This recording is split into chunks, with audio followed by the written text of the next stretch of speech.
Time Pakistan was the closest US ally. अब हम कहते हैं कि चाइना के साथ हमारे रिलेशनशिप पहाड़ों से ऊंचे, समुद्रों से ज्यादा डीप। शहद से ज्यादा मीठे। हाँ, और क्या do you think the Russians are stupid? I don't think so. No sir, no they sir. Need, होता क्या है कि Putin needed somebody to visit at a time when he was launching a war। उन्होंने पाकिस्तान को इस्तेमाल कर लिया, ये मैं कह सकता हूँ। ये पाकिस्तान को कोई फायदा नहीं हुआ। एग्जैक्टली सर, क्योंकि अभी तक जो आप बात करें बिल्कुल ऐसे ही है। पाकिस्तान के मतलब लीडिंग न्यूज़पेपर जो इंग्लिश न्यूज़पेपर डॉन ने फ्रंट पे स्टोरी की थी विजिट के बाद, तो उन्होंने कहा था कि नो एमओयू, नो एग्रीमेंट, कुछ भी ऐसा नहीं हुआ। जो लोग हमारे दोस्त कुछ गए हुए थे मीडिया की तरफ से, उनसे भी बात हुई तो उन्होंने कहा कुछ भी नहीं हुआ। मुलाकात हुई है व्लादिमीर पुतिन साहब के साथ, इसके अलावा कोई ऐसी चीज नहीं हुई जो आपको ऑन ग्राउंड नजर आती। सर इवन पाइपलाइन की भी कोई ऐसी सच बात नहीं हुई कि मतलब जो पाइपलाइन है वो तो पता नहीं कब होगी, कैसे होगी।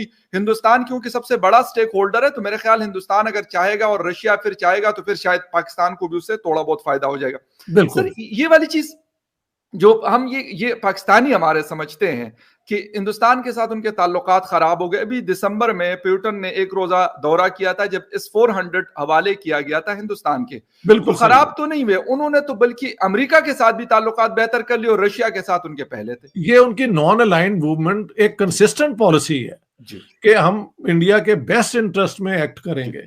हमने शुरू से ही अमेरिका के साथ और वेस्ट के साथ अपने आप को नत्थी कर लिया था और हम कभी अपनी पाकिस्तान बेस्ट इंटरेस्ट को नहीं देखते, हम अपनी जो इस्टेब्लिशमेंट के बेस्ट इंटरेस्ट को देखते हैं। ये फर्क है। अब तो मुझे लगता है इस्टेब्लिशमेंट में भी। राम राम भाई, इस वीडियो में पाकिस्तानी मीडिया भारत और रूस की फ्रेंडशिप पर बात कर रही है और मोदी सरकार की जलवा को देख रही है। जो अभी स्टूडेंट पाकिस्तान से इंडिया में आए हैं उसके ऊपर डिस्कस कर रही है। वीडियो अच्छा लगे तो लाइक करें, कमेंट करें, चैनल को सब्सक्राइब करें। क्रिटिसिज्म होगी खान साहब के, क्योंकि ये खान साहब went there for his own ego trip. मुझे तो ये ईगो ट्रिप लगती है। यस। और सर एक मतलब उनके साथ एक शहबाज गिल साहब होते हैं, शायद आप जानते होंगे, अमेरिका से आए हुए हैं। वो यही बार बार ट्वीट करते थे कि जी उन्होंने फजर की नमाज पढ़ ली तो अभी यहाँ निकलेंगे, जोहर की पढ़ ली तो वहां निकलेंगे, असर की पढ़ के वहां। सर पूरा दिन ये उनके एडवाइजर सर उनके साथ गए हुए थे, ये उनके काम थे। एयरपोर्ट पे खड़ा जी रेड कारपेट सर लोगों को दिखा रहा है कि देखिए रेड कारपेट बिछाया गया। सर मुझे ये बताएं कि मतलब आप खुद रहते हैं बड़े मतलब टॉप के कंट्रीज में आता है स्वीडन, दुनिया आप फिरे होंगे। सर ऐसा कहीं पे होता है कि रेड कारपेट दिखाया जाता है कि इमरान खान के लिए या किसी हेड ऑफ द स्टेट के लिए देखे रेड कारपेट बिछाया गया? ये तो नॉर्मल सी चीज है। This is embarrassing.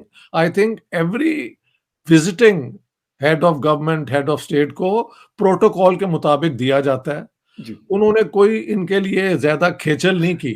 बिल्कुल, अगर वो ना करते तो फिर बदतमीजी हो जाती, लेकिन आफ्टर ऑल गेस्ट तो है ना। जी बिल्कुल। लेकिन वहां पे इन्होंने किया क्या है, एक तो 5 वक्त की नमाजें पढ़ी हैं, फिर वहां की जो मस्जिद के जाके मुफ्ती को मिल ली है, और इस्लामोफोबिया की जो इनकी फिक्सेशन है ना, ऑब्सेशन है, उस पर कोई बात पुतिन से की है। हालांकि पुतिन ने चेचनिया के अंदर मिलिट्री एक्शन किया, सीरिया के अंदर किया, और जिसके विक्टिम बेतहाशा हजारों मुसलमान हुए हैं। बिल्कुल, पुतिन ने ये एक्शन करने से पहले, Putin is no longer a communist but he is a Russian nationalist. Right.